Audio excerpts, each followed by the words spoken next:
Hello, hello, and welcome to Awaken Your Human Design. My name is Moni. This is Danny, and today we have a super fun episode for you guys. We are going to be talking about the observer effect in human design and how seeing it changes it. And what is this idea, like the human design experiment? Like, what are we actually playing with here? So it's going to be a juicy one. It's wicked juicy because at the end of the day, anyone who's been following the quantum mechanics discoveries realizes in a very clear and present way, we're actually tapping into that right now where all of our individual definition is. You hear me say all the time, all the other definition serves the creative individual, even though you can't tell out in the world because the creative individual is relegated, but it's still that's the actual workings, and that creative individual is in the now because they're in the pulse, and that pulse is our connection into the quantum world.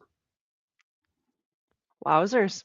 Yeah, yeah, it's pretty huge, and I just made that statement, and I don't even know if it's going to mean a lot yet to a lot of people. Yeah, that's why it'll be fun to like talk it through and explore it. Hmm. Yeah, Fantastic. If yeah. you're interested in booking a human design reading with either Danny or myself, check out the QR code above, or I have the links down in the description box below. You can use code AWAKEN to save 10%. So if you want to learn a whole lot about yourself, go really deep, get a super in-depth reading with either me or Danny, both of us in our own fun, interesting ways, check that out. We would love to read for you. Mm. And as always, thank you for liking and subscribing. Thank you for commenting, asking us questions, hanging out with us. We love having you. And let's get into some quantum weirdness. Let's do it. The observer, I love it. Seeing it, you're going to see it. Let's go, Moni. I can't wait. I'm jumping ahead already. You are a little bit, but it's okay. I see your excitement. You're a man, Jen. You skip steps. So, Yeah. what is the observer effect? So this is a quantum physics tie-in with human design. And so the idea is the act of observing a phenomenon alters its behavior. So reality isn't fixed. Awareness collapses possibilities into outcomes, and just by looking at something and watching it, we change what happens. Indeed, we do. We become a participant. Now, that doesn't work on the macro world. So the old, the original, physics, the Einsteinian physics that came from Copernicus through Newton, through, Galileo, through Newton, and then Einstein finally said, hey, there's a little more to the story, and he did general relativity and special relativity. He Everyone showed quite clearly how it works on the big world. The quantum world is everything that's tiny and minute and so small that you can't even measure it. How long did it take us to capture the neutrino, right? 15 years to finally measure one, something like that. They've been looking at it for a long time because they're so infinitesimally small. And then there's a layer in between those two worlds, and we're going to talk about that layer. That's where everything emerges. And so, yeah, we've been watching this for a long time. When you get to the double slit experiment that you have a video for, it's going to show what just happened. This double split experiment is what made Einstein say spooky action at a distance. That's a famous quote from him when he was like, I can't explain that, but there's got to be a classical answer for it. And the thing is, there's classical physics and then there's the quantum physics. And they're both exactly correct when they stay in their lane. And neither one can fully explain the movements of the other if they try to cross over. They've been trying to tie these together. Everyone knows this as the unified field theory, the unified theory of everything, to mathematically make a complete loop. We don't have it yet because we can't break through that one spot. When you look at the dang double slit experiment, it starts acting like a wave, that which came out as what we thought was a particle. Hmm. And that's so this idea of quantum, right? It's kind of a buzzy word. It sounds like a Yeah. smart word. Like help us like kind of explain like what that even means because I feel it's like there's kind of like physical physics and material physics, and then is like the quantum kind of that like unseen, intangible, energetic. There's an effect, but we can't really like see it officially. We can't, measure it in the same way. Like what do we mean by Hmm. quantum? Well, starting at about the size of an atom or bigger, the world that wanted to make the atomic bomb knew what that was. It seemed like a contained little thing, individuated all on its own. An atom seemed like a thing you could hold in a pair of tweezers or something if you had one small enough. And and then we found out, oh, these things are made up of things that are, a million times smaller than it. These things we've called quarks and muons and gluons and and neutrinos. I mean, there's six different quarks. They've got six names: up, down, strange, charm, two other names I forgot what it is, weak, strong, or something like that. And because there's so many variations, and even the neutrino, as they started measuring it, seeing what it was, as they could actually start to measure it more, they realized, oh, this thing has three different positions. It's tumbling, and each tumble makes it be different. So what is that? That's not the same force that moves the planets at all. And what they found was gravity has really no effect in the quantum world, but the quantum world seems to create the gravitational field. It's so small that it we can't really measure it. We see its effects and then we watch its emergence, because in the quantum world, the tiny small stuff, when you work with it, it takes a nuclear collider like the CERN Hadron Collider, and there's other ones around the world. You have to smash these things to watch the effects of how they operate. And you start to realize these things are operating on a different level. They're not operating what we see of where we count gravity, because it makes Mars stay where Mars is, right? So we know what the heck Jupiter is, and Venus and Pluto and us and the moon, the most important one besides the sun. So the very small, so small, a millionth the size of a proton or a neutron, a millionth the size of that tiny little atom, millionth the size of it. And these things are bubbling around in things we call fields that defy regular classical movement. And where we try to get them to meet together, there's always math. Hey, the planet pi r squared times the root of this, and all this beautiful math tells us how the planets work. And then the math changes into this sort of mysterious thing where there's all kinds of differential equations, things you and I could never solve for. I get it. It's way beyond me, but it's different. And when they try and sew them together, that gets lost in translation. That was a fairly complicated description. Did you catch that? What do you glean from what I just said? So I also looked up the word quantum just to like go super, super basic, and it says in physics, the smallest quantity of radiant energy. Hmm. The smallest packet that can possibly be measured, seen, or worked with. And it's doing The, some funny stuff that like we can't see the same as we can in like material physics. in the quantum world and in the classical physics world, um, we call that we. It is called reduction. Yeah, we like that. We, me too. I named it also. It's called reduction. It can be reduced no further. It can be reduced no further. We can reduce mercury into a pile of rocks. We can reduce those pile of rocks into its dust. We can reduce that dust into its atomic material, right? Atoms. And when we go any further, we leap over into the quantum world, and all we can do is observe it. We can manipulate certain things like sort of how it works. The computers that are working now use all of the quantum theories that gosh, I forgot what was the name of the scientist. There was like six or seven scientists throughout the past, 150 years that have added to this. I'm forgetting the one I'm thinking of, but his equations hold true to this day. I'm not sure if people are aware, but they ran the experiment. They took a watch and another watch and they calibrated them, and they put one in a plane to move faster and one on Earth they left to move slower, and the one in the plane that moved faster fell behind in time. The one on Earth, the faster you go, closer you reach the speed of light, meaning 10 miles an hour is closer to the speed of light than the guy behind me moving 10 miles an hour slower. As soon as I am pulling away from, my time slows down. As you get to the speed of light, Albert Einstein demonstrated time stands still and mass becomes infinite. Now you can never get there. We cannot get to the speed of light, and that was always a problem. It's like, well, let's deal with the math. What if? And the math couldn't work. Every time you got there, you got to infinity. And equations don't work if they go to infinity. They just don't work. Um, that's just a rule in science. Every time it goes to infinity, it doesn't work anymore. That's why we can never fully measure a circle. If you calculate pi, it goes to infinity. The numbers just keep Mm. 1, 4, 1, 9, 3, da, da, da, da, da, da. 1,000 numbers out, still going. A million numbers, it just never stops. And they tried to calculate it out, some millions and millions of characters, and they couldn't get it. And the point being that when you get to this wicked, wicked small, what's supposed to, we've reduced Mercury to the smallest we can get. And now we see the effects of the quantum world emerging this. This stuff becomes emergent, the classical world. And we can't figure out how that is and really fully why that is.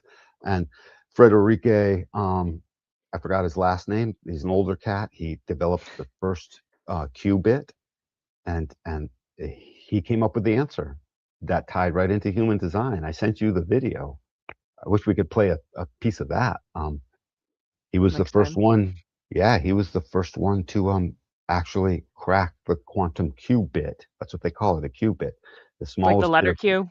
letter Q, um, standing for quantum, Hmm. whereby in the computer it's so small and so fast that it can be manipulated. And just the very experiment of putting a person in a plane and saying, "Hey, your clock moved a little slower than mine down here on Earth," and they were able to extrapolate right out through the Einsteinian physics and that math. Oh yeah, look at that. It keeps going and getting slower and slower until finally it stops at the speed of light. And it was always a giant clue. At the speed of light, everything is stopped.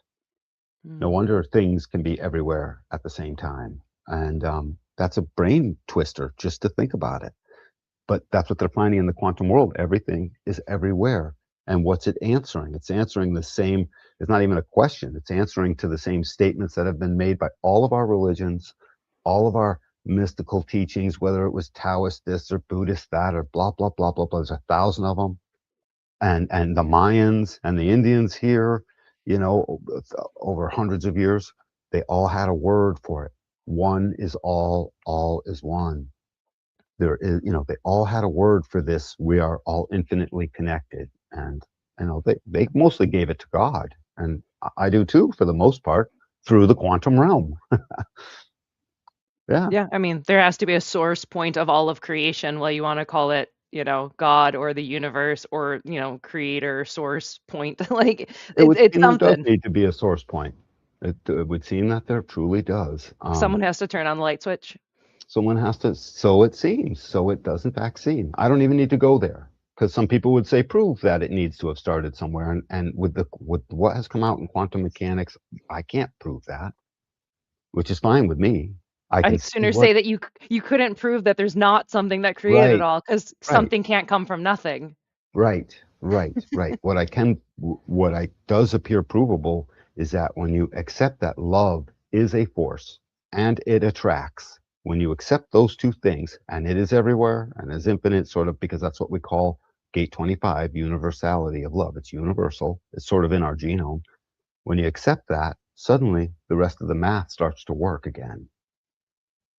The rest of the math starts to work. That's what Frederick Egg, I forget his last name, if you just Google Frederique, the quantum love man, you'll find it because he postulated that love actually is a force, and if you just allow for it, you can start to make sense of the rest of the quantum world in a predictive way, which is what we want from our theories, right? And our hypotheses. They need to have predictive power. They need to work, and so he keeps showing that it works, and it's something that we've known all along.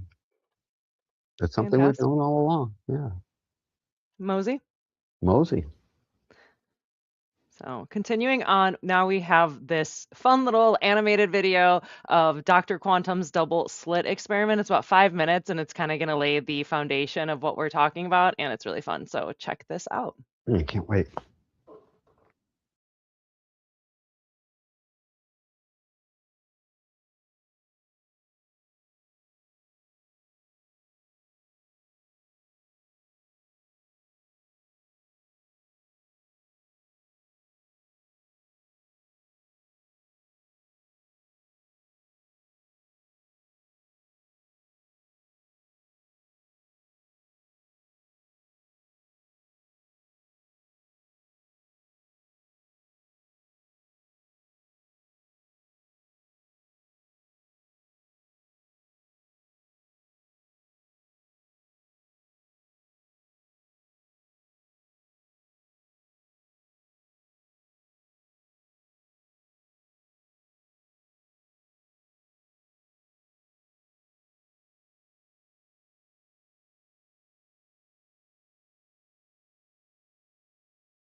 So yeah, that was super interesting. The idea that simply by observing, then it changes the outcome, that it's supposed to act one way, but then it's acting, oops. Even when they shot it through one at a time, even when they put it through one at a time, they said, let's do one at a time. Hmm. Literally one photon at a time, one electron at a time. And they would put it through and it would randomly go through one of the two slits. And then they would wait. And then they would do one more. And over the course of a week doing that, it had the same effect. Yeah, the idea that it's supposed to act one way in the way you expect it to act, but then by And, observing it, it acts a whole different way. right. Because if photons and electrons are things, a quanta, meaning the smallest reducible packet of exertable energy, if that's the case, it should go through like a bullet and hit somewhere and always hit there approximately. That's why they're, different bubbles, they make a line. It should make two lines only. If it were a machine gun, it would make two lines. But they see that it does what happens when you drop a pebble and then a pebble into a perfectly clear pond, or let's say a puddle that's just sitting there and it's big enough. And you drop a pebble here and a pebble a few feet away, right? You get those ripples. What happens when they finally interfere with each other? They have high points and low points. They're interfering, like what happens. It's how you get a killer wave, by the way. All the high points and low points randomly come together and give all their energy in one moment up. You get one of those killer rogue waves, and then it comes right back down and goes back to this simmering, um, like it's boiling water almost. And so that's what they get. That's why you see multiple slits, because it's an interference pattern. When you see it and it's not animated, you can tell it's the darker shade and the lighter shade. The darker shade still has some light in it, and the lighter shade still has some dark in it. You can tell they're not perfect, except the one in the center is pretty close because it's the strongest. And that's the up and the down of the wave principle. The whole wave principle is well understood, and this is that. How did it turn into a wave? It was a thing. We shot a thing. It became a wave because we looked at it. What is that? That's emergence. That's inside this quantum realm. That is this place in between the quantum math and the classical physics math. That's where our individual definition taps into through our strategy and authority. I mean, on our life, as we live our life, clearly, we can't tell that. We just wonder why our strategy and authority keeps working out. Essentially, it only gets us better the more we follow it. But when we get into what we're observing a little later in this episode, or probably in the next slide, couple slides, we're going to see, oh my God, we get to witness it. So, Yeah, so the observer effect. Without eyes on it, electrons dance as waves, exploring all paths. But add an observer, they become definite particles, and seeing changes the game. yeah, and that observer doesn't have to be human eyes. People are like, does it have to be a conscious observer and an electronic device watching it? They're finding out that it observes itself in a way as we keep participating with it, but truly unobserved by an electronic device or anything, it will act like what we want it to act like. And then we look at it. I might have that reversed. When we look at it, it acts like what we want it to look like. When we're not looking, it acts like the wave part of the particle. And so seeing it, and when you get into human design, you start to see, oh, seeing the conditioning kills it, but I can't see it any place other than as an emergence. Everyone knows inside of their experiment, what do, Moni? We like, oh, like with I the saw HIPAA the thing. thing. I saw I it. saw the I oh thing. my I god, I saw the thing. You said that thing and then I saw that thing. Oh my god. right. And when did you see it? Right now. It emerged. And that's the thing. And you can't keep seeing it. You just saw it. You have to have a new thing show up, emerge for there to now say, I saw it again. So it's that thing. And we see it as this like microsecond of emergence. And then we see it and we have all kinds of stories to say about it and all of that. But it's dancing around under the surface at the whole time is a thing, just waiting for us to emerge it again, have it emerge into reality. This answers the question of when I say answers the question, it leaves little to doubt when it comes to, why did God create the universe so he could experience himself? And so here we are experiencing it with moments of touching God. And then we experience it. And then we see it. Oh my God, I saw it. Like you said, oh my God, I saw it. In that moment, God's on the other side saying, oh, yeah, hey, there's a touch. Um, and if for those who want to say, well, it's not God, it's whatever, something else, hey, the quantum world, we have kissed. The energetic exchange of emergence has taken place. And we saw it. It emerged. And so the trick is to keep seeing it, not necessarily to collapse it like they do in the quantum world. You know, quantum computers are constantly collapsing things to create the answer that we get so fast. We don't have full quantum computing, but we've got aspects of it in there, and it's lightning fast, and it can handle so much. By the way, it works best at almost absolute zero. Can't quite get to absolute zero or things sort of stop moving. But within like a few thousandths of a degree of absolute zero, stuff is ripping along at a trillion miles an hour. Now you know why the electricity use is so substantial. Mm. Takes a lot to get to maintain absolute zero for all of your circuitry pathways. I mean, so you get one of these big giant server farms, this giant building, and it's loaded with the computing power, all of that stuff internally. When I say all of it, I don't know how much of it really. Do the electric cables that go to it and plug into a wall somewhere, do they have to be, I don't know, but inside the computing itself, absolute zero. That's a huge energy drain. So, Mm. Mhm. but seeing it collapses it in the real world.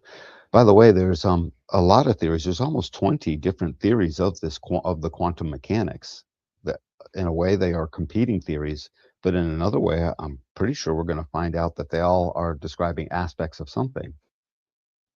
Because inside this measurement process of trying to leap over the emergent layer in between the quantum physics and the classical physics, we keep noticing that every time we come up with the math for it, that it wasn't the math so much that described the thing, it was the thing was already there, and the math is just something we finally noticed. We finally, it was already there and we noticed it. And every time we did see it and get the next piece of the puzzle, there's always another piece. There keeps always being stuff that we can't get to. So in our human design experiment, that doesn't happen. We can get to all of it because we stay pretty much on the classical side of things with moments of emergence of, oh my God, I'm seeing it. By the way, we have that emergence all over the place, right? You lock eyes with someone in a supermarket. In that moment, you've just entered the quantum world and you've left it, entered and left at the same, almost at the same time. But in that moment of locking eyes, you're now in the now. Uh, you're watching a movie and suddenly you realize what the ending's going to be. That has emerged in you. All kinds of things. Your very first kiss with somebody or whatever, and suddenly you're brought into a place that is it. We use words like it felt like magic, you know, but in reality, and it does, and in reality, we also are drawing upon this fluidic space in between the classical and the quantum world that that can't be measured. I love that. I just love that. Oh well, what's one of my favorite things, Moni? God doesn't really want me to know. I don't get to know until I guess I have to. I don't get to know. If Oh I was well. supposed to know, I would know. I was supposed to know I would know. So apparently it keeps me safe. This is keeping us, I would say, safe. All we have to do is allow it, though, and start seeing it. Seeing it attracts it. Mhm. It even describes the attraction, the law of attraction. It describes the seven laws Deepak pointed out in his seven spiritual laws. I think he said for success, but whatever, his seven spiritual principles, that book that landed him on you know, on the stage of a larger stage of life. And so it keeps describing all the principles that have been around forever. So those guys, every time we say, "Hey, those guys, they were on to something," right? At the Kabbalah, the astrology people, I Ching. I Ching guys, those they were all totally on to something. Everyone's getting like a different bite of the pizza. Yep, just like the 20 or so, 19 or 20 competing theories right now. Just a little slower back then. They didn't have, computers and internet. And, Or it's even like we all have our different lunar nodes, so we all have a different perspective on the world. yep, like quite literally, we all Yeah. do, and each one is right. That's the It's just a thing. different angle. It's like a different prism on the diamond. Exactly. What do they say about the filmmaker? The story gets told first by the choice of camera angle they chose to film from. Yeah. That's the first part of how the story is going to be told. Mosey. Hmm. So I have this cute little meme here. So quantum particles, vibing, human observes them. Quantum particles, well, now I'm not doing it. That's exactly what it is. Now I'm not doing it because you're looking. You're looking at me. Now I don't want to see it. I'm naked. Don't look. In the moment of looking, just like locking eyes with someone, random when you're out in the world, at the moment of seeing it, we've entered that quantum slipstream. It's too fast for us. Try not to pretend. I mean, I'm not going to sit here and pretend I can exist in it. I just know that it emerges. And the more I step into right now, the more it emerges. And it's pretty cool. Um, and that's what's happening. You see it in that moment, you've cooperated with it. So quantum physics talks all about field theory. Classical physics has field theory in it, just saying that, everything is a field. Gravity even is a field, but the classical world doesn't have to treat it as such because they can measure what it actually does. This planet pulls on that planet by this amount. And so it is really cool that at the moment of observing, when it comes to the small stuff, it'd be really cool if we could observe Mars and suddenly, or another planet, and suddenly, oh, we saw it. Now it's going to collapse into something else. That everything would be ruined quickly. Um, but on the world of the incredibly small, in that quantum world, it's also engaged with the our consciousness field. We have an awareness field of flying around us. We have an energetic love field around us. We have all these fields of energy vibrating at a very particular frequency so that they can stand as their own self, and they keep emerging. Just it's almost like vibrating, waiting for someone to touch it. It's like it's not leaking, and you touch the canvas tent, and suddenly it starts leaking through, and that's sort of what it's like. Mm-hmm. Except it happens immediately, and then it collapses essentially immediately, um, and you're left with the after effect of all that. So, Mosey. hmm. So seeing it changes it. Our energy isn't random. It's a blueprint of mechanics. Just like electrons are energetic waves, emotions, pressures change when we observe them. In human design, your chart reveals energetic slits, unseen forces creating interference in life. Seeing them, the shift begins. It wicked does. So this leads into seeing it kills it, right? I mean, I'm It's a always bit saying that. harsher saying it, but yeah. Yeah. Well, seeing it aligns you to your nature, to your strategy and authority aligns you to your true self, and it kills the conditioning. It puts it in a box, and so that's why I just slim that down to seeing it kills it. Plus I'm a boy, I like it that way, um, for some reason. And the thing is, not seeing it dooms you to continue living it. You're doomed. Mm, That's the thing. And in the keep living of it, you'll always be scared. You'll always be frightened by the unknown. You'll always be taken off your guard. You'll always be trying to think of what you're going to say, and you'll forever be lying to yourself in various little nuggets of ways, tiny little things over and over again. And so the shift of noticing that little slit, that, for instance, an emotional wave is happening. Well, the emotionally defined person, approximately 51% of this planet, emotionally defined in their nine centered form, um, they start to get used to, if they're willing to look at it, that process continues to move, and it constantly brings them more awareness, which through their wave allows them, in a way, I would say that besides the sacral and the spleen, that would be the most longest standing um, um, input you would have with that quantum slipstream. I call it that little buffer in between the two worlds from where stuff emerges. And the emotional being, all day long, they can slip into their emotional now and touch that space. Not that they could not, you can't do anything with. Don't take it to the racetrack. You can't make cars move, and you can't, make it fill up a water tank per se. You're still going to have to pump the water up into the tank or whatever it is you're doing. But you do get to see the wave itself and how it brings you more cognition and more capacity to emotionally become clear on what you're really supposed to do. And if you were 4 years old and I saw you in your emotional wave, I could just say, "Oh, don't worry, kid. You're about to get smarter." And that might have put that child at ease a little bit more, just realizing that, because that's what happens. You let that slit unfold and it turns into a wave, and then you start looking at it and it collapses back into an awful life. And then you stop looking at it and it's back into just a wave, bringing you more awareness and making you clear on what is the right choice for you. Remember, that choice is here on this side of the equation in the classical physics world. That choice is going to equal something. It's going to equal something. Um, but we're still constantly tapping into that quantum world. And just look to your individual gates, whatever they are, even if there's only one. This is your first, your whole nine centered form and its capacity to be in the now, and your awareness is in the now. That will slip into the quantum realm, even if you didn't have any individual gates in your body graph. There's probably a couple body graphs that have none. It wouldn't matter, not even one bit.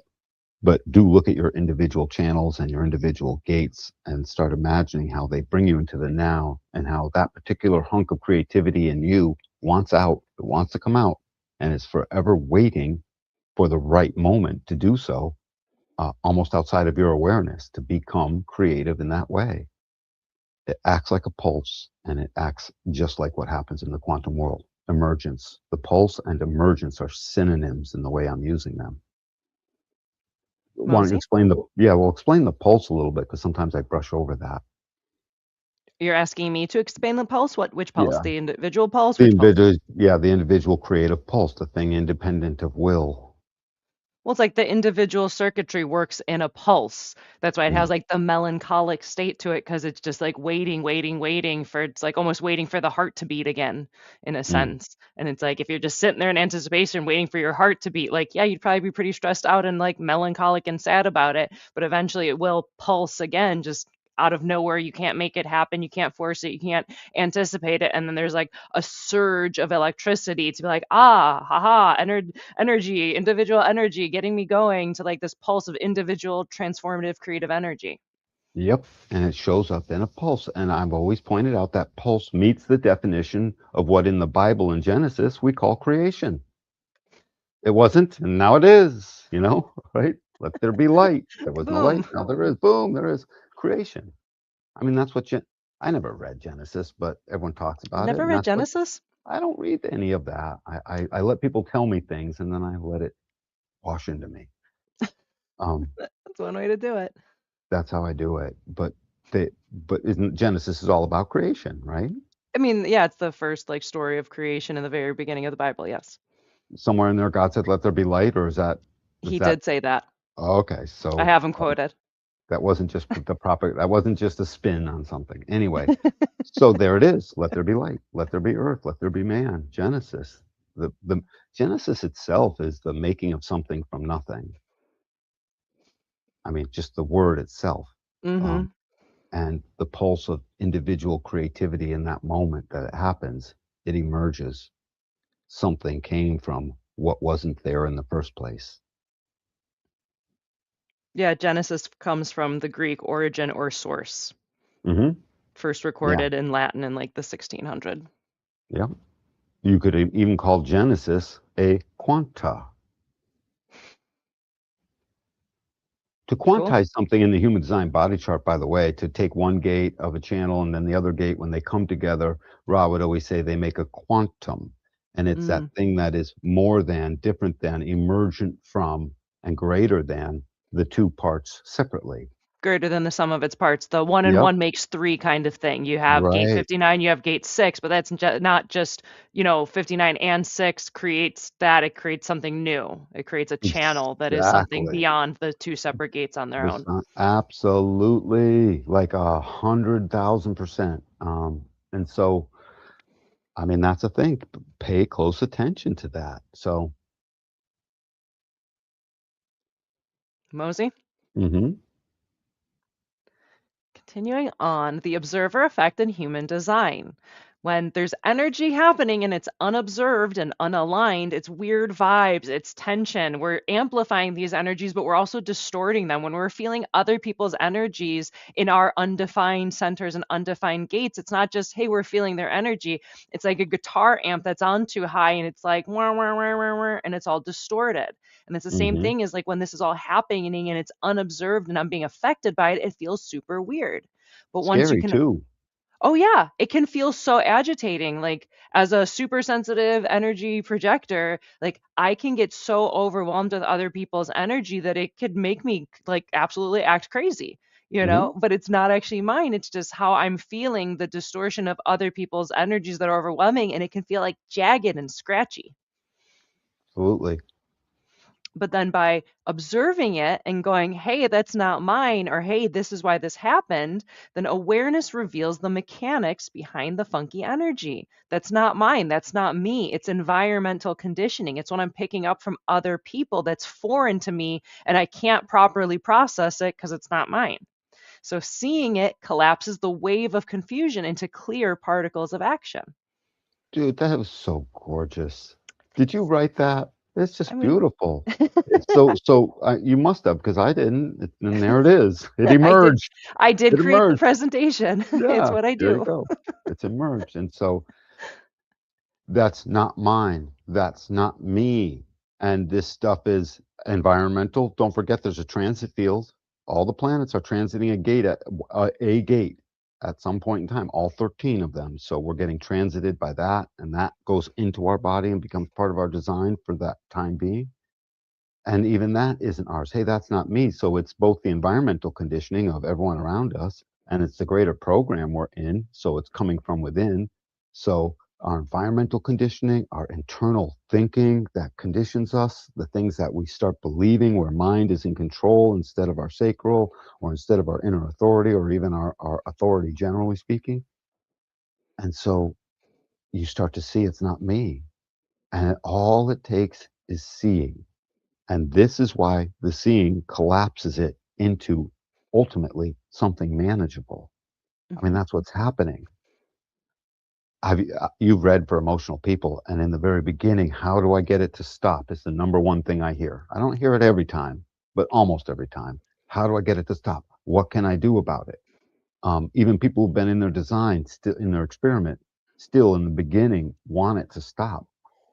And just like a girl with her menstrual cycle, when that time comes of the month, she can't make it stop. It's got to roll Do through, its does it thing. not? It's got to do its thing. You don't, so it's the same thing with an emotional wave. And it's the same thing with all the characteristics you'll see in your body graph. My sudden explosive responsiveness that wants to finish everyone's sentence, you know, oh, I can see that. Doesn't mean that I have to do that. I can try to slow down just for the sake of, all the rest of the consciousness I miss when I do that, and it's an excited, oh, that's my open root. It's putting me under pressure to want to hurry. Okay. Oh my God, it did it again. Well, at least I'm seeing it, that type of thing. So you get to see that with so many peculiar little things in you. And when you start seeing the things that aren't for you, you realize that's not the emergence I want collapsing into form anymore, because the not self of you will also be an observer and collapse a not self world and wrap it around you like saran wrap on that awful show that was called The Sick. And if you got sick, a bunch of guys showed up and they saran wrap you and threw you in a fire because there was a sickness killing all of planet Earth unless they got rid of it. It was just awful. It literally, why did I choose that? I have no idea.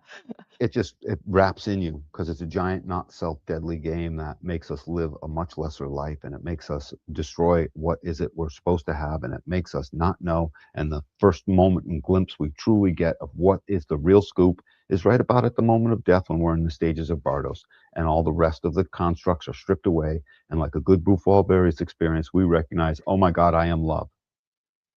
Look at that. Look at that. Oh, you didn't know? You didn't get the memo? Your I forgot. 4-year-old.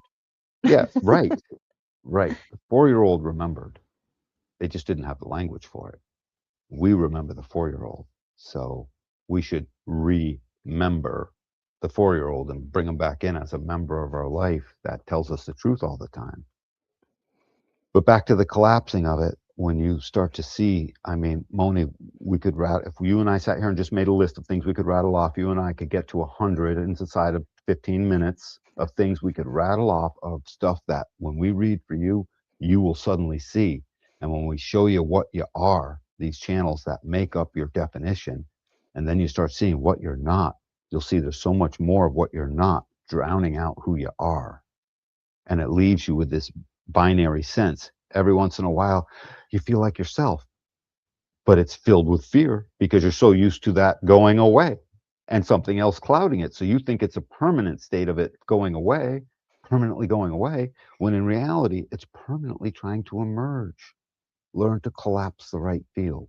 And you can't, it's not something I teach you, it's something you see simply by me telling you and Moni telling you when we read for you the keynotes that go into your body graph and tell you who you are, your definition, your gates, your type, your profile, all of that, and tell you who you're not, everything else. How many gates does someone have defined in their body graph on average? Did you ever count them up? Isn't it like 19? Yeah, 18, 19, 20. Because some overlap typically, but yeah, around there. Yeah, right around. That's it. That's all it ever is. And if someone has 21 or 22, that's a lot. And if it goes as low as 16 or 15, that's low. It's never, it's always in this tight little realm. Well, there's 64 gates. That means if you just go to 20, that means 44 of them aren't. More than 2/3 is open, even if all your centers are defined. Like, let's say you just have all your centers defined. I've seen people with everything defined. Hmm. They still have 44 open gates. So most of them is open. That openness is what conditions you. And that openness is this thing that because you keep receiving information through the openness, the not self mind convinces us all that it's something we need to hide, we need to fix, something we're potentially embarrassed about, something we don't want to tell anybody, something that we think is a problem, all of this bad, bad stuff. Well, that's 44 things. If you take 44 things and allow that to keep doing that all day long, they're going to be a toxic soup of stuff I have an issue with. Even if you think you're like, oh no, I'm happy. Let me dig in. We'll find out there's stuff that is stopping you. And then that claim won't hold true for like 1 out of 1 million people, I guess. What would that number be? 1 out of 92,000 people that won't hold true for, and the rest it will. There are some people that just, for whatever serendipity, They got they it live it. figured out. And they don't even, probably don't even really know per se. They just live it for whatever Hmm. reason. They Yeah. just fell into it. Yeah, Yeah. it's like I love the idea of, we talk about the human design experiment and like the idea of like it's a game. It's a fun thing to play along to because it's like you can get so overwhelmed looking at the chart and there's all these colors and numbers and all these things and it can feel so overwhelming. But if you look at it as like a game and as you learn things and you get to start to see how is it when I try to initiate? How is it when, I am caught up in someone else's emotional wave or someone else's sacral energy. And when you can get past that, it feels weird. It feels weird. I don't like it. And actually understand why it feels weird. Like I've shared this story before, but hanging out with a friend and she has music playing and it's a DJ set and it's like winding down right as our other friend shows up. How's the drive? Oh, it was great. I was listening to this great DJ. So this other friend, this unknowing projector is like, oh, put on some music, put on the music. And the generator friend, the manifesting generator, was like, he just got there, he just showed up, he wasn't ready to like take over the music. And she's like, no, no, do it, put it on. And he got wrapped up into not listening to his sacral response and trying to, okay, I got to take care of the music. I got to make it happen. And he's trying to get it into the internet and the Wi-Fi code isn't working. And that tension is starting to bubble up. He finally gets into the Wi-Fi and he's trying to get into the Google Cast projector and it's not working. And the tension is just bubbling up and you could just feel this agitation in the energy around us and it's starting to get spiky. And I'm starting to feel all glitchy projector about it. They finally get into like the Google Cast and he's setting it all up and he gets the music going and the DJ's on and it is not the vibe. And everything in the energetic space was so tense and so agitated and so uncomfortable. And if I try to say something, it doesn't work and I'm going to make it worse. And everything is getting weirder and weirder. And then he's like, I don't know what happened. Everything's weird. Da da da. I'm just going to go. And the projector's like, no, no, don't go. He's like, I don't know what's going on. I just don't know what's going on. I was like, do you want me to tell you? He's like, yeah. I got a sacral response. I was like, you didn't listen to your sacral. Your sacral said no. You didn't want to put the music Uh-uh. I on. don't But wanna. Uh-uh. literally the moment that I said you didn't listen to your sacral response and he observed why that energy got weird and why his sacral got all frustrated and agitated, he saw that and it dropped out. All the tension that was in the room that was feeling like jagged spikes completely dropped out of the room and we all bust out laughing. And it went from the most tense, agitated, uncomfortable for everybody into, oh, he didn't listen to his sacred response. And that's why it got weird. And it's like the quantum particles were like, oh no, you saw me, run away. And they just ran off and it just dropped out of the room. And it was such a visceral experience of playing with the human design experiment and playing with the observer effect. And simply by observing what it is that happened and why it got weird, the weirdness went away. Mm. It's just so good, and it happened in a moment. Yeah, So a in the split moment of second, his like, right, his recognition in that moment was his, divergence and emergent divergence in and reemergence back out in cooperation with this quantum realm, the mechanics of what was going on underneath. It was happening at his genetic level, and, he saw it. He's like, "Oh my mhm. god, talk about being disorganized inside," Oh, you yeah. know? It was so chaotic. It was, like, incredibly chaotic, and the second he saw it and his sacral flipped from the frustration to like, "Oh, okay, that's why," and that hard shift from, "Oh my god, it feels horrible," to his sacral's totally over it, like, it was just we all bust out laughing. It was like belly laughing, and we're all joking around like nothing ever got weird in the first place. It was amazing. All because of one moment in time that should have been, no, not the right time. He should have said to that gal in that very first moment, it's like, "Oh, I'm not ready yet. But soon, hang tight." Yeah, and that was his initial, and the projector's like, "No, no, it's okay, do it." And she kind of pushed him, unknowing projector, thinking that she's helping, kind of Right. pushed it along, and yeah, so I was like, "You listen to your sacral response." I'd like you to notice in the picture, Moni, I'm assuming this is, again, this is your doing. You correctly, obviously chose. There's the adult with all the problems, and there's the two children with the truth. There's no difference between these two creatures, right? The kids below and the adult all freaked out up top. Yeah. What's the difference between them?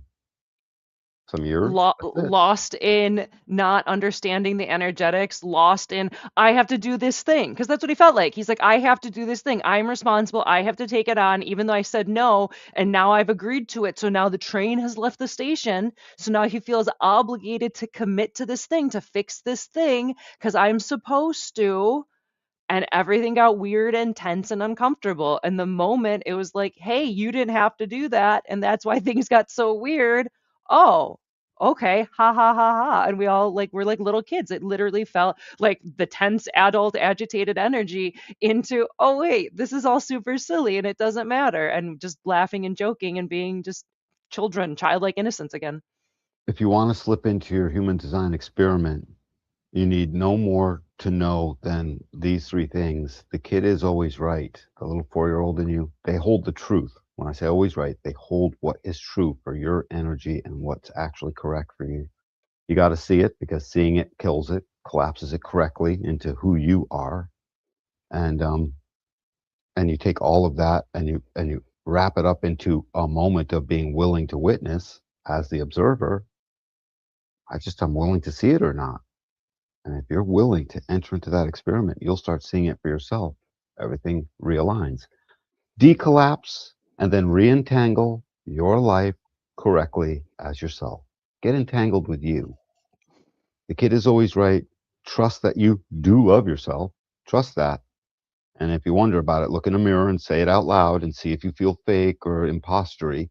If you do, keep saying it because it's true and seeing it kills it. Kid is always right. Accept the postulate that you do love yourself. You're still here. And and that you got to see that because seeing it becomes that observer. Let's talk about what they're seeing and like How is one thing observing the other? Is that on the next slide? Um, let's see what's on the next slide. I think, yeah, let's do that on the next one. So, spot the why behind the weirdness. Observation releases resistance. Tension evaporates, bad vibes fade, less drama, more flow. Decisions align with your design. What you see, you can decondition. See the mechanics, and the gross energy just drops out. No more fighting waves, surf them instead. Yeah, and I don't know a single surfer on a wave that isn't psyched to the ends of the earth, and I don't know a single down person lost in the misery of an unaware emotional wave that thinks that life is worth living. You know, same wave, same action, same movement. They're going to come down on the beach in the same place. That's where they're going to land. One is having the time of their life, and the other, so recognize what this slide is telling you. The tension, and that's what we're after. The tension equals resistance in your life. And that resistance strays, it strays you away from your true self, the thing that will lead itself to the right job, to the right people, to the right place, to all the right things in your life. When I say all of them, I mean all of them. Um, all of them that are possible with whatever amount of time you have left. And this gets you there simply by being willing to look at it. We give you the language when we read your chart. Hey, check this out. This is you. Hey, check this out. This particular thing, this is who you're not. We assign a lot of language to it, and that language is understandable across all the different languages of the planet. It doesn't matter what language you speak, everyone understands. And we call it keynotes. They're phrases and words that equal the chemistry that is happening as a result of these 64 codons in your genome. It bubbles up to the surface. We got names for it. We got names that you are aware of and you'll recognize. And then you just go about the business over that next week of seeing it and over that next month. And the next thing you know, you're in your experiment. You don't need any special knowledge. You already have it. The knowledge is the knowledge you've been living with. And by the way, you know the knowledge. It has been beating you over the head, most of it, the whole time. When we start pointing it out, the honest you is going to say, oh, yeah, that thing. I hate that thing.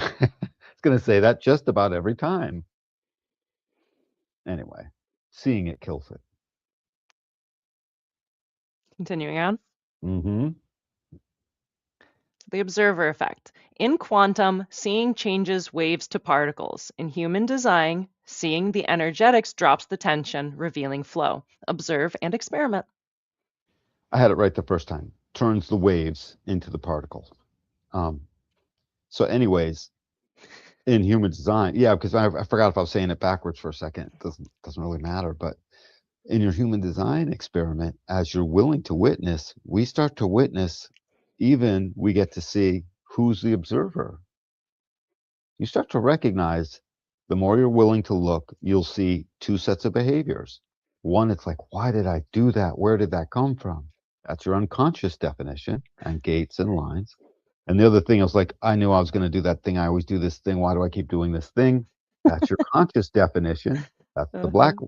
gates and lines on the right side, those 13, gates that are the planets and the nodes and the moon and sun, earth.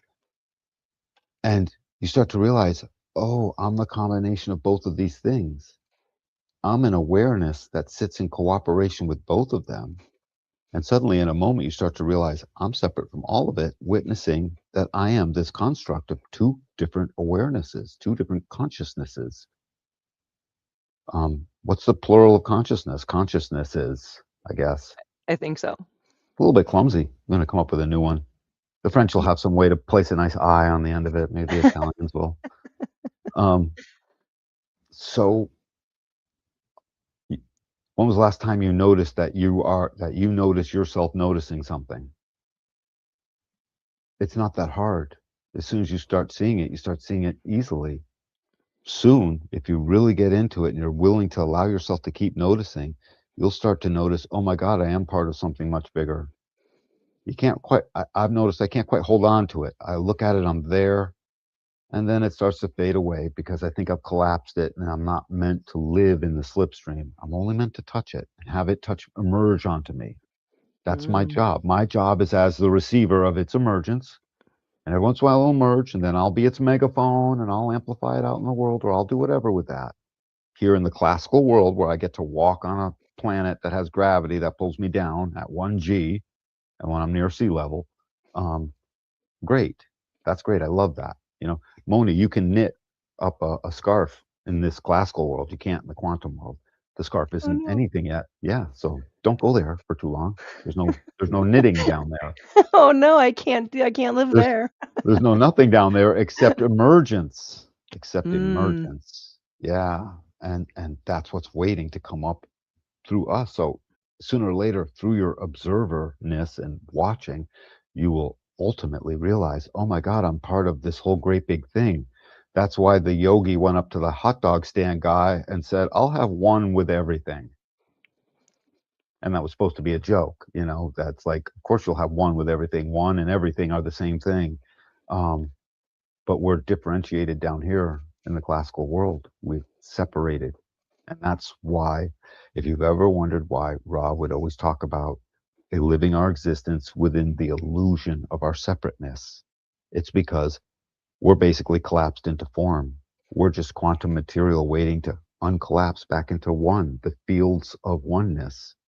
And that sounds a little bit hippy dippy, weather vane material. That's a reference from my time. I'm 60 years old, so I mean I get to say that. But the hippy dippy Reminds weatherman is what we called him, and I forgot what he was. He was like a Cheech and Chong character, and he just had wisdom. That was all he did. Out of his mouth came nothing but wisdom, and it was pretty cool. I was thinking of that Dr. Bronner's like all are one, the soap with all the Yeah, yeah, yeah. yeah. I love that. Uh-huh. Dr. Bronner's was probably one of them. He's Mhm. probably a contemplative man. You can see yourself. Just be willing to look at it and recognize you're the combination of two things while we're here in form.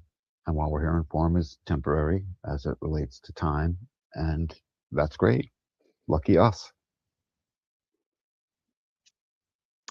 So that was fun. That was our little observer effect and human design episode, our little deep dive of I love the idea of like the human design experiment, and that's what we call it. And how long have you been in your experiment for? And what little experiments are you playing? But I wanted to, yeah, dive into what is this experiment and how do we actually understand it from this quantum physics perspective of by understanding the mechanics of human design, the keynoting of the different centers and how the mechanics play out, then we can observe them and experiment with them. And simply by observing them, we change them so they're not going to control us and drive us crazy. My manifesting generator friend who didn't listen to his sacral response, everything got so tense and weird. And the moment it was like, hey, you didn't listen to your sacral response, all that energy dropped out and we were all busting out laughing. It was so tense just a split second before. And simply by observing, why did it get weird? You didn't listen to your sacral. Oh, no more weirdness. Like that's such a wildly empowering and an exciting way to explore and play with the world. I love it. It really is. And the thing is, we have that happen all the time. With just little things that we notice that aren't quite so profound as that moment that was all amped up with lots of different energies. But we have micro moments of this all the time, Oh is the yeah. thing. And it's just really good. I feel like there was something that we didn't quite cover, but I really want, I love the idea of people getting to the point where they can be aware that they can see themselves. Why did I do that? Oh, I noticed myself doing that. It's as if you're separate noticing and to get to see it, and that ends up becoming part of the experiment itself. But just back to the practical experiment that it goes on as we experiment with our human design knowledge, and you get given your type and your strategy and authority, you can't help but to see it. You would have to try to stick your head under the sand. So I guess that's a warning. Don't get your human design read if you're not ready, because it's hard to unsee what gets seen.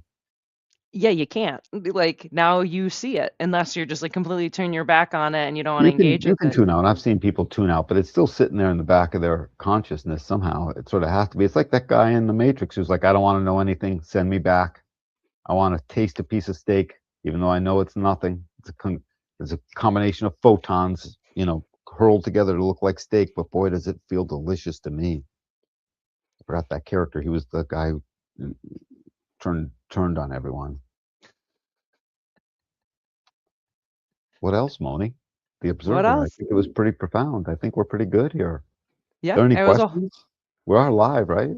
yeah, we're super live. We're super live. And Yeah, we have a few anyone viewers. anyone ask anything? Not yet. Okay, cool. Yeah. I'm Yeah. good. So Let's move continue on on. with part two. Mhm.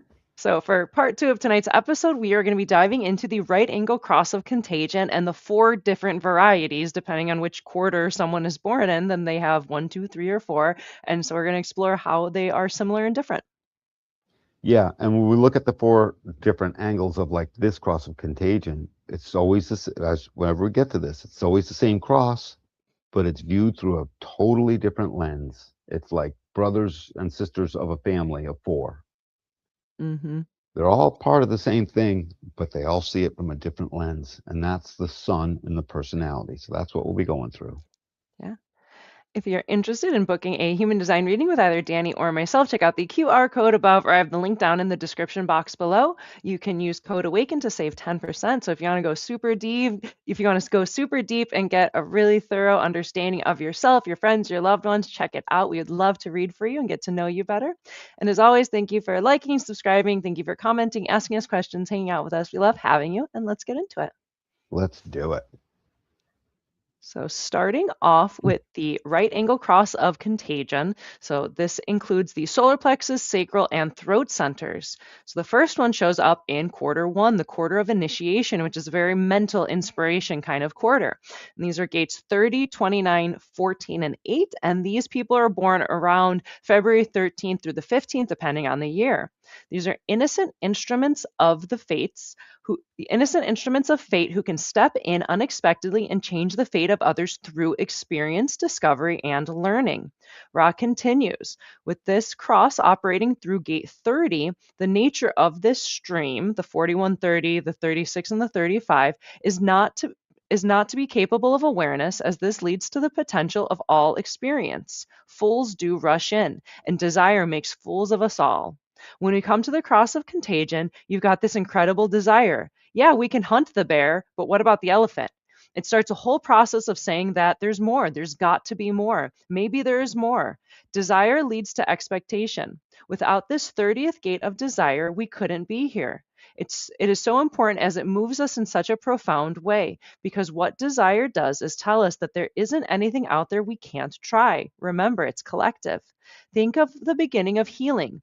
If no one had this stream, we'd never figure out what works. Two people walking in a field. Suddenly someone sees mushrooms. Desire is unaware and doesn't say, now, if I eat this, I could drop dead. It's not into that. What it's into is expectation. If I eat this, who knows? Maybe it's incredible. Maybe it's incredible. Maybe the taste is wonderful. Maybe I'll have a fantastic experience. So he eats it, and if he drops dead, the other person says, don't eat these mushrooms anymore. This is the experiential way. Without fools rushing in, there would be no way of finding out which mushrooms do what. We'd have no way of finding out what heals and what doesn't. It isn't the blind leading the blind. We learned through that process. Desire is a number of things, one of which is to make a commitment. It's saying yes to making a commitment. It's a blind yes, with the 30 and 29 as opposites. Always look at the arms of the crosses. They tell you incredible stories. They are exact mirrors of each other. They are the same thing, just split in the duality. The 30th gate says desire, and the 29th gate says yes, yes to desire. Underneath this is trial and error. The experiential way has to work through the trial and error process. Mistakes are going to be made. People aren't going to make it, but this is the story of our programming. The cross of contagion sets off a contagious influence. Don't eat that, don't touch that. And the contagion ends up being a little bit irresistible, is the thing. So when 30 is in the sun, just like Rob was saying, this is where we hunger for things. And because this stream, it is through the emotional awareness center, but because the awareness is of what we do desire and what is we sort of just want to have at that point in time, um, it's a little bit devoid of logic, and at times wildly devoid of logic and common sense, just so you know. So imagine a world where everyone had perfect common sense and certain risks were never taken because common sense says don't take that risk. Um, Ra was right. We wouldn't know. There's so many things that we just wouldn't know. And by the way, it can't happen because this stream is in the world from 41 up through gate 30, all the way to gate 35 in the throat center. This stream is in the world. It's wildly in the world. And by the way, it's wildly attractive. It becomes contagious. This is where the cross of contagion, in a way, is the most contagious because it's emotional. And if this person is emotionally defined and they go up on their wave, boy, do other people want to go with them. And it literally drags the world along on this next cool new thing. Contagion can lead to some pretty crazy things too, obviously. Um, so as we gain more awareness to our strategy and authority, ultimately, the crazy making of gate 30 that could show up starts to smooth itself out. So this quarter cross of contagion or initiation is, let's just get this party started already. One, two, three, go. It's solar plex. It's juicy. It wants the experience. It's in the collective. It needs to share. That's the keynote. It wants to share that with you. And the main thing to do with contagion when you fall into something else that is contagious is don't take it personally. This thing that became, something that everyone else wanted to do in that moment, or that sort of showed up as something that could be done, it might not be right for you. You just don't know. It might not be right for you to go in all the way. It might be right for you to just do some of it. It's just use your strategy and authority so that you don't end up going too far. And if you went too far, that's the human way. And I hate to say it, but some people go too far and they end up unalive. What Evil Knievel should not have lived, you know? He should not have lived. He actually made it into old age where he stopped writing and died of natural causes ultimately. Um, Probably a lot of unnatural natural causes from all the bones he broke, but regardless, he should not be alive. He took his motorcycle over the dang thing in Caesar's Square, at Caesar's Palace, over that whole The fountain. gorge It was or over the the fountain. fountain. Yeah, he jumped over the Grand Canyon, but that was weird. He did it in a rocket ship kind of thing, so it was not the same thing. Um, but anyway, he did so many of them, and he shouldn't be alive. That was and everyone was waiting to see what would happen next. That's part of the contagion. What are they going to say? What was it with the Howard Stern movie? Why are the people listening to him? Well, the people that love him want to listen to him when they want to hear what he says next. Well, then how come everyone's listening to him? What about the people that hate him? That's the thing, sir. The people that hate Howard Stern, they're listening to him even more. Why? Because they want to see what he's going to say next. So that's contagious. What is it? What's going to happen next? What's next? What's next? It's a very sexualized channel too. So a lot of that what next is how are we intimate with one another? And you can imagine in this cross of contagion, there are very few bounds in how that can go. So contagious she is. Mosey. Mosey. So now in the second variety, this is in quarter two, which is the quarter of civilization, which is about bringing things into the material world and physicality. This is gates 8, 14, 30, and 29. So it's the same gates, just in a different order. And these people are born around May 15th through the 17th. These are people who lead by example and desire to make a contribution by committing resources towards ensuring future security and wealth, a civilizing example that impacts others. Ra continues.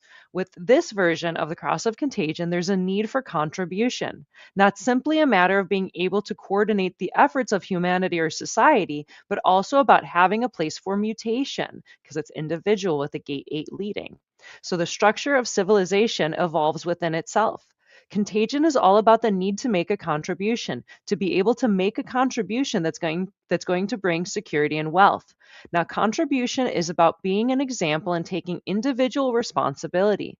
This is very different from the collective and tribal responsibilities or the direction toward bringing the tribe together that we saw in the first quarter. This is something different here.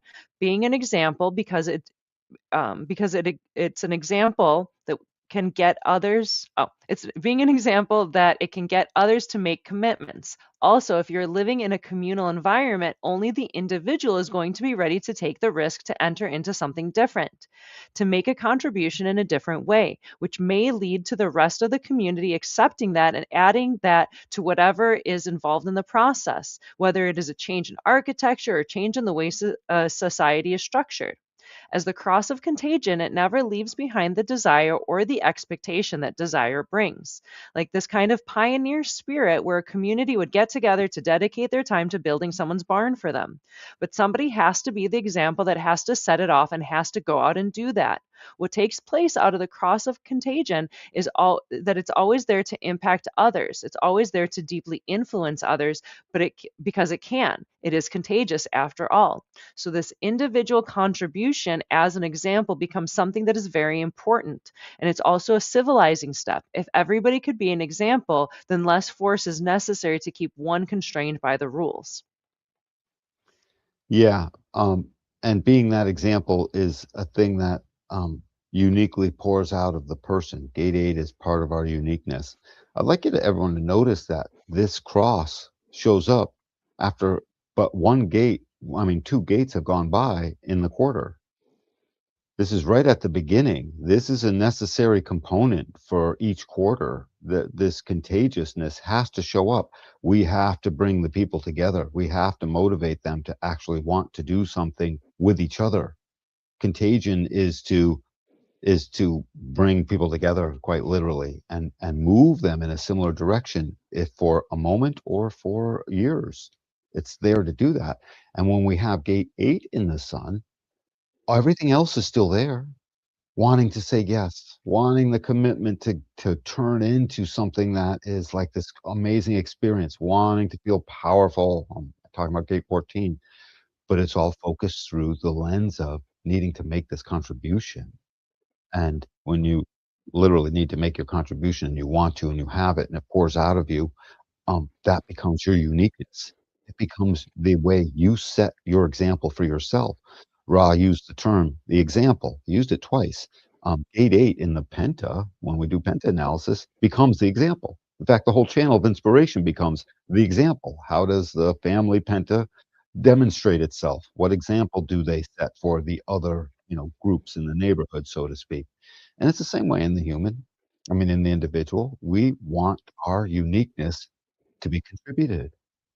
And this is simply just getting it to contribute, so there's cooperation here. It's a whole different thing. We're no longer simply enticing through the magic of the up wave that, like, is intoxicating all by itself, doesn't even need to say anything. You know, 30's got an easy pass with things. That's why it was in the first quarter. If initiative is the one that's gonna work the fastest, the easiest, because how can it or not, right, or not, as it relates to getting the party started. Gate 8 has to help plan and get the party started. Let me contribute to how this is all gonna work out, and let's make it a steadfast thing because 'cause I'm trying to manifest this, it's in the throat, and let my uniqueness be part of it, but it is a group effort. The 30 is part of a group effort because it's gotta share that with somebody, but it's not quite personal. The gate 8 sorta gets a little closer, almost like a tribal being. They've gotta contribute where the contribution serves the highest good, and the highest good is towards the betterment of group goals. It's about group goals and the group thing that's happening, so this is one gate in our body graph that is totally individual, but it shares all these collective, like, words because it's gotta sorta sew itself in. As its unique self, it's gotta fit into that greater collective aspect of things. I mean, if you just look at the throat, you can see it's surrounded by 2 rooks on either side, or 2 horses on either side, really. You Nights. the Yeah, 2 knights on either side, a 33 and a 31, and those are both collective. So it's sort of got to worm its way in and let its uniqueness stay the same and then contribute its thing. And that's an endeavor. That's a thing that it has to do because ultimately to be that demonstration and to be that example, it's no good to be an example if your example sucks. However, it's perfectly fine to have an experience if the experience sucks and then because you can convince yourself it'll get better. Or you you know, learn something from it. or you learn something from it, or If you're just a bad whatever. example, let's just not do what that guy's doing. Right. If you're a bad example, it gets personal. It's like, so Mm, right. If you have a crazy feeling, that's a it's bad taken a role little less model. personally. It's Mhm. just a little bit less personally. But by the time you're in the throat, everyone already knows this is what you need to say, contribute, do. This is the example itself. This is what we're seeing. So people are seeing the most, what they see the most is that gate eight. What's it going to contribute? So no matter where the cross is, if gate eight doesn't have anything to contribute, the contagion slows down. The contagion becomes, less or non-existent because there's no valid contribution. They can't talk anyone into it, even if they are on a high of emotional wave. Maybe there is truly nothing. I want to jump across these alligator heads like James Bond did in that movie when he got off that island.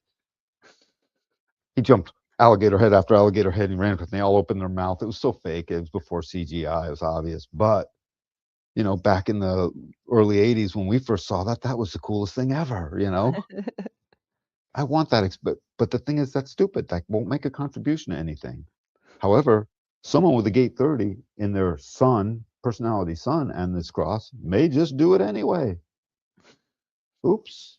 Gate eight's probably not going to do that when that's in the sun. It adds Mm. more practicality.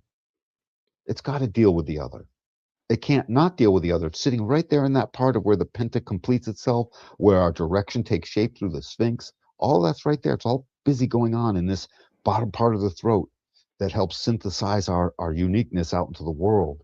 Um, and so it's got to deal with other people. There's certain practical natures that has to happen. It can't just contribute in a vacuum, but you can feel in a vacuum and talk anyone into trying it out for a minute.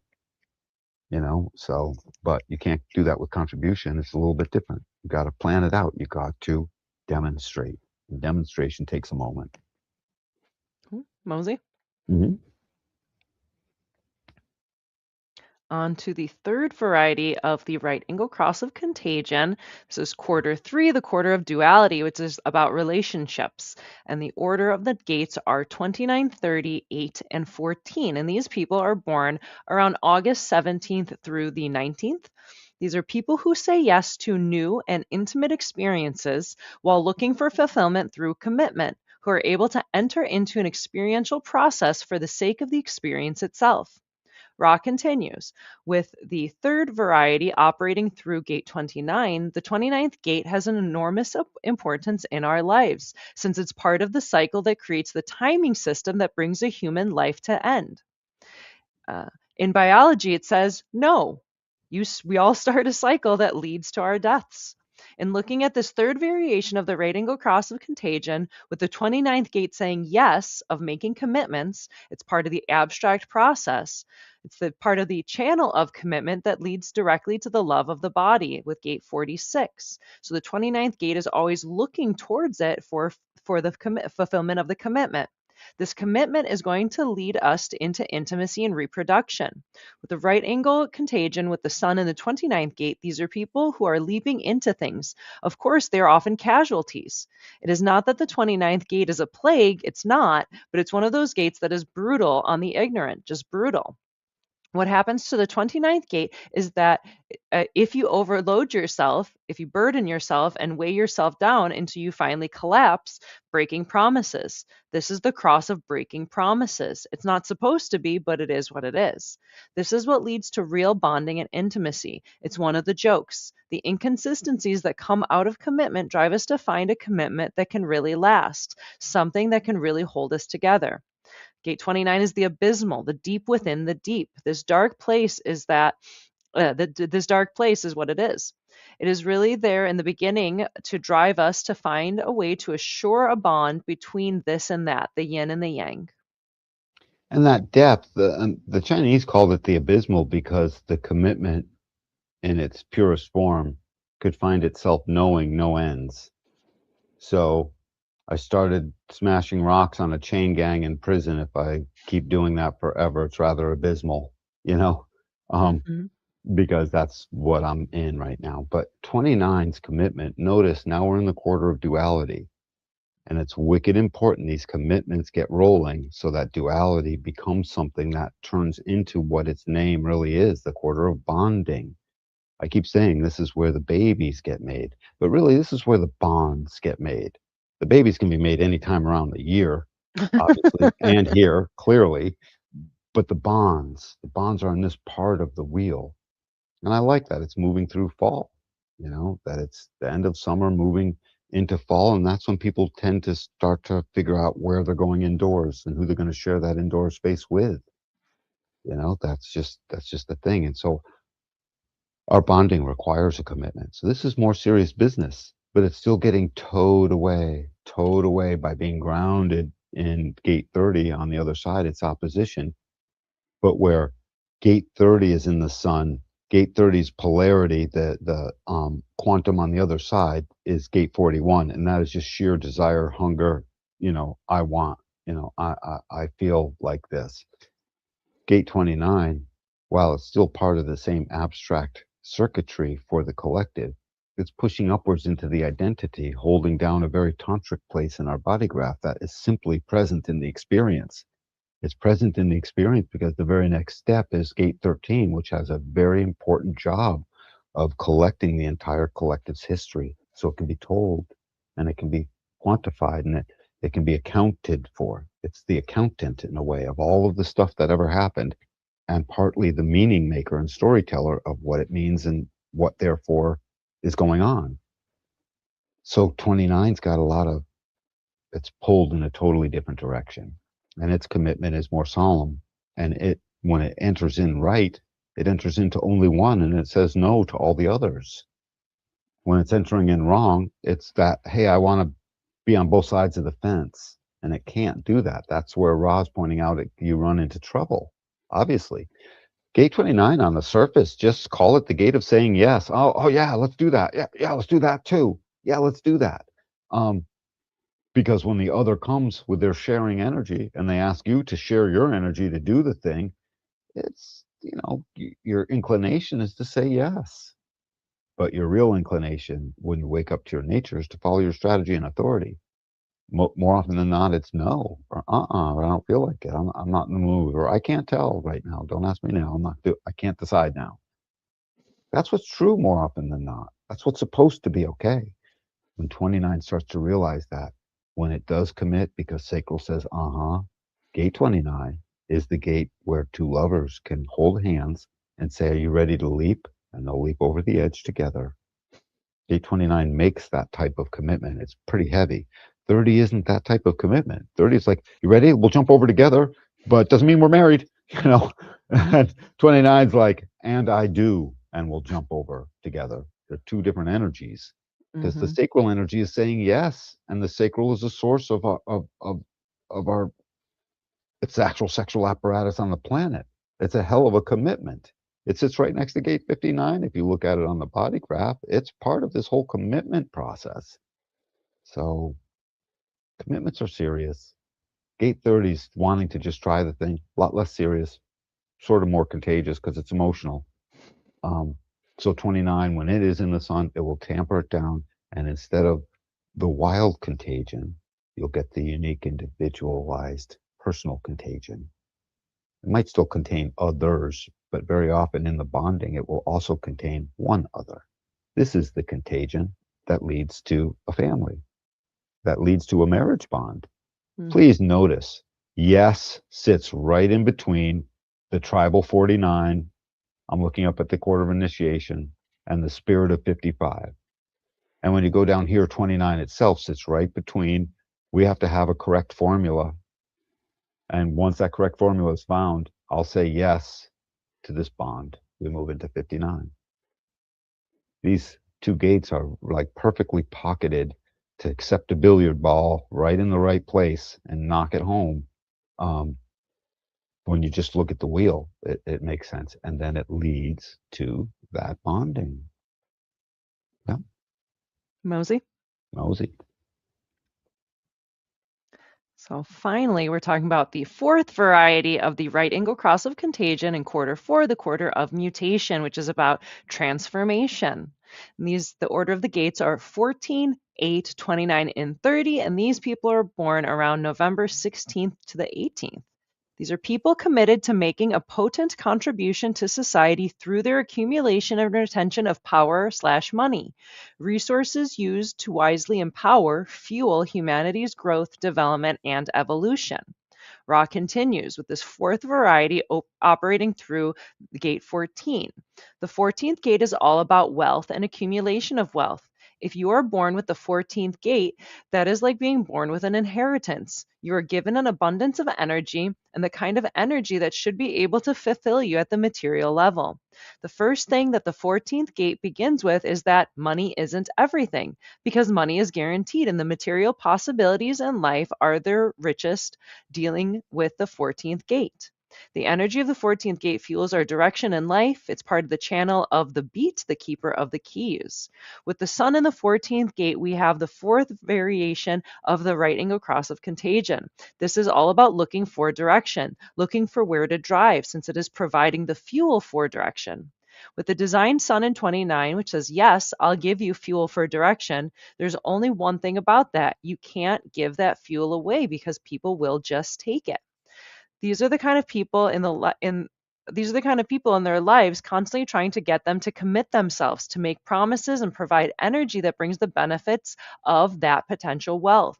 With the cross of contagion also carries burnout as a dominant theme, the blind commitment to things, and through that blind commitment, eventually burning out.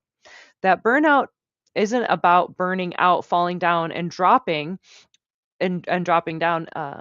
It it it is that your commitment to an experience, a person, a career burns out and you have to leave it behind. But leaving it behind, one has a sense of failure, incompleteness, or a sense that you wasted your energy with that commitment. With the sun in the 14th gate, our theme is being focused on finding the right direction. For these people, that is what they are waiting for in life, waiting for those moments to make the commitment to the right direction in life. With the right direction comes the right fuel, and that means that is going to bring success in their lives. People carrying the right angle cross of contagion bring other people together and amass their energy for direction. For example, they can get people to invest their resources, and that is quite something. They can also get other people to make commitments. That way, in the way in which they do that is that these things fall into their lives. Possibilities jump into their lives. It's not like they're looking for them, as they are very much absorbed in their own material needs. With the 14th gate in your profile, if you don't pay attention to your security, have money in the bank, or something reliable that you can feel good about financially, you're never going to be stable. Never. One of the basic themes of the 14th gate is that if you don't assure your security, your life is not going to operate properly. As a very, very powerful source of energy, the 14th gate can be enormously destabilizing. It's a wicked powerful source of energy. In my previous long-standing career, I had as one of my right hands that would help, make everything work. She had the whole channel of the beat, and she had abundant energy to keep driving a direction. The company thrived with her in reality. So 14, what's it really doing? 14 is doing exactly what Ra was just pointing out. It brings this abundance of energy to move a direction. So when you're on a job, the reason people want this gate 14 is because it's easy to sense that they will help move a direction. Now, you can't really put words to that. It's hard to tell, because it's not like it jumps out and with a sign and tells you that. What's really sensed is that the person themselves, when they're there and they start up a new job, they seem to put in this all that becomes the type of contribution that feels good and it feels like the right commitment. That's what's happening. I just keynoted all four gates, but it comes from the sense of can do work, can get stuff done, is abundant with sacral energy to move this thing. If you ever want to help yourself figure out what arm of the cross meets what, you just take that gate and look over to its companion, the polarity on the other side that will create the channel, and that tells you so much about where you're going. Gate 2 is on the other side here. When gate 2 is on the other side, that says our direction has to be moving quickly, period. And gate 2 is also the home of a geometry that hooks us on. It's where the monopole sits, so it's this attractive force that's always attracting a direction.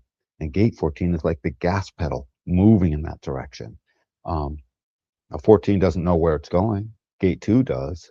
But at the end of the day, 14 knows that something's got to move in a particular way, so it does the work, and it's doing the work that gate 2 asks of it.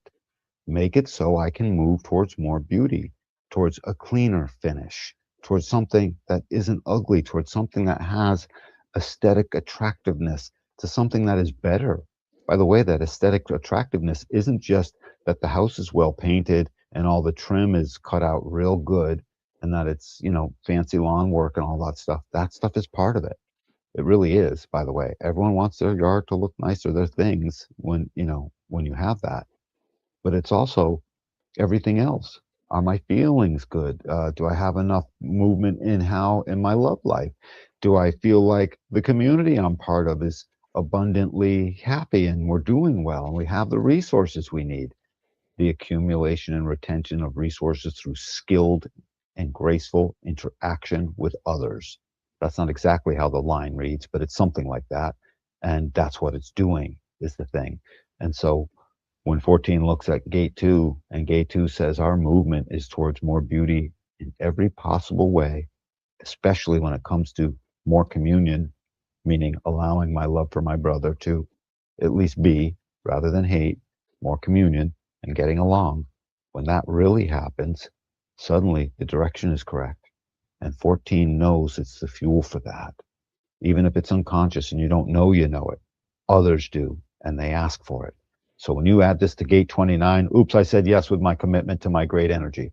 When 29 says yes and gate 8 is stuck being committed to that energy that's now moving and doing the work to make a commitment, if any of this stuff isn't you, you're going to feel gate 30 like an idiot because the contribution makes you look like an unproductive, unexampled clown, and the work you're doing is for nothing, and you shouldn't have made the stupid commitment. That's a very normal path for a not self contagion starting on gate 14, starting with the melancholy of 14. Will I always have to work my whole life? Am I working myself to the bone? Am I doing the right work? The sadness that they're not making a move, they're not busting a move on anything. That's the melancholy behind gate 14. And that will just ramp up and cause all kinds of things if you don't know what it is. And if you do know what it is, suddenly you'll stop.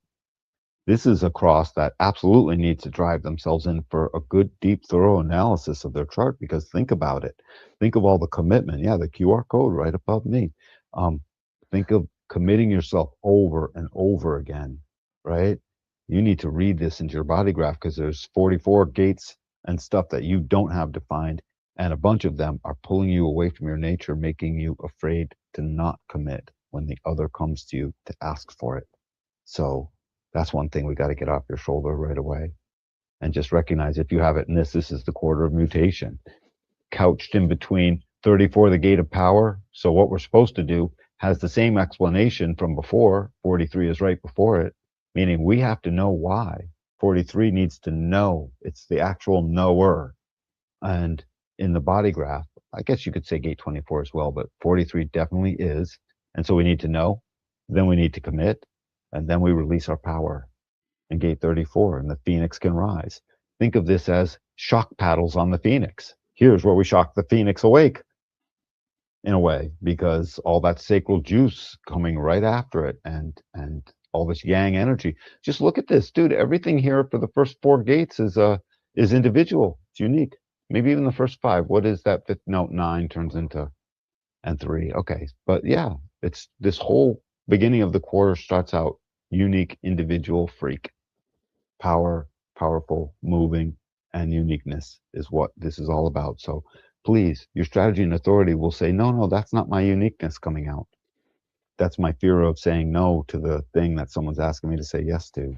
So my uncomfort with it, my discomfort with it, my feeling like I'm supposed to, my habitual knee-jerk reaction to just say yes because it's easy.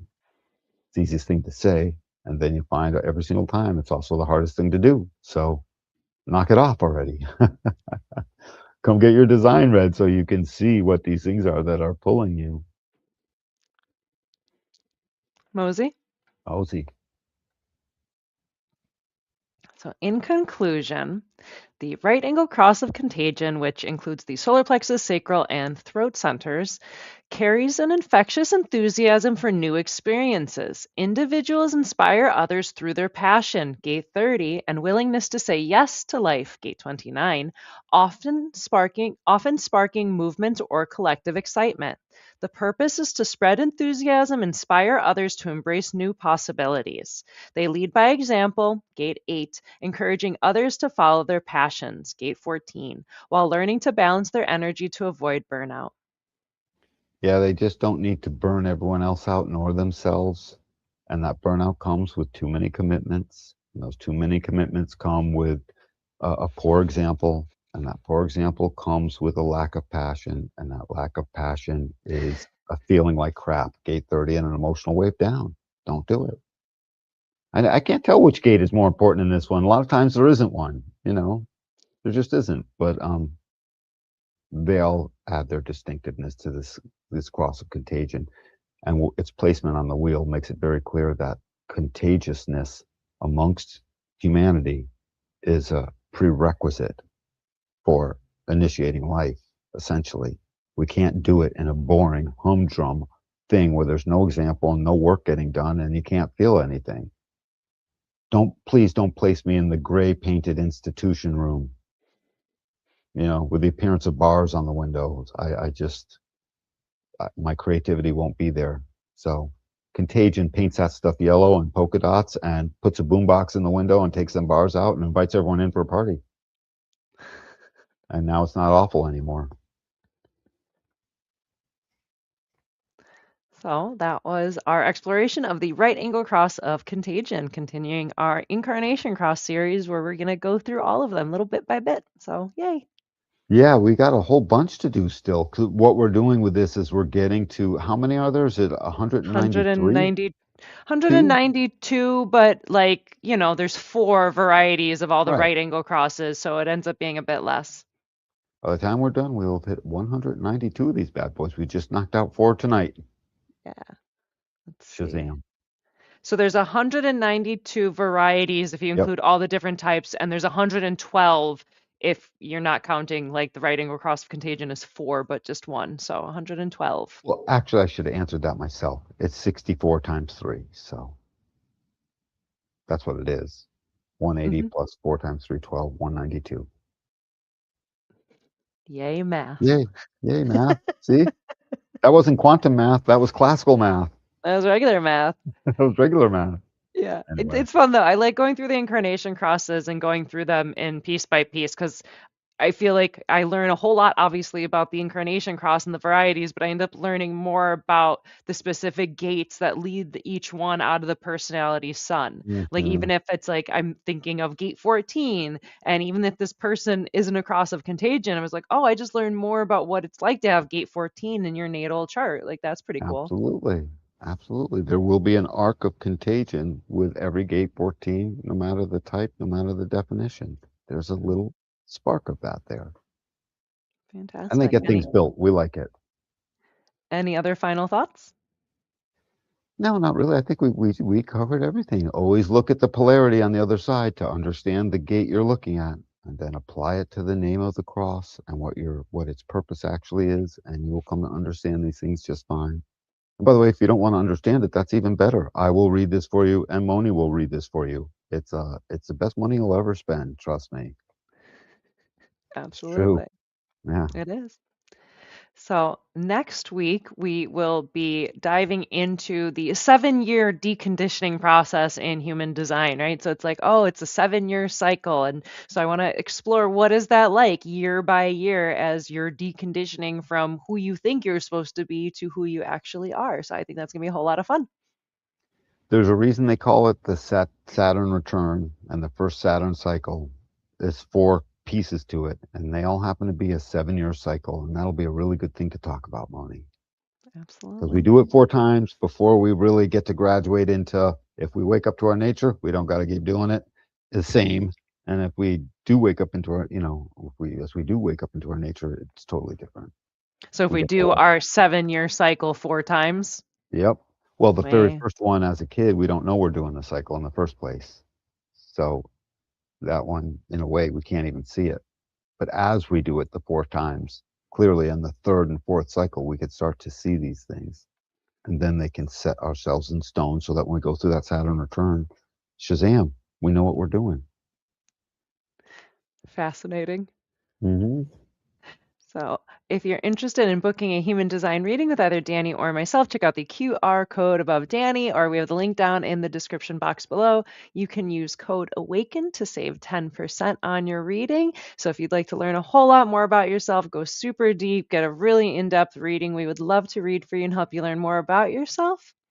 And as always, thank you for liking, subscribing, commenting, hanging out with us. We love having you, and we will catch you next week for some more human design Much goodies. love, everyone. Can't wait to talk 7-year cycles. We'll see you then. Absolutely. Bye.